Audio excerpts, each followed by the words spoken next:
Hi, AT from CNC at Home. You might find this a little hard to believe, but not everything is about doing CNC work at home.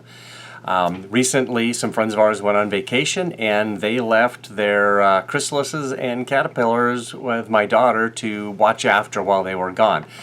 While they were gone, the two chrysalises the same day both hatched into beautiful monarch butterflies, so we released those outside.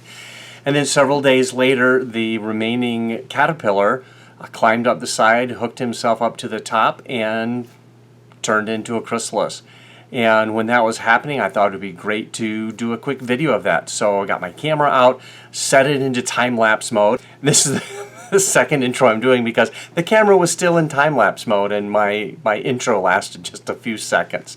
So anyway, here's a time-lapse of a caterpillar basically turning into a chrysalis. It's just a fantastic, amazing thing that it can do. I shot this. It's essentially one frame every 4 seconds instead of 30 frames a second. So it's 120 times normal speed. So let's take a look at that. We'll put some music to it.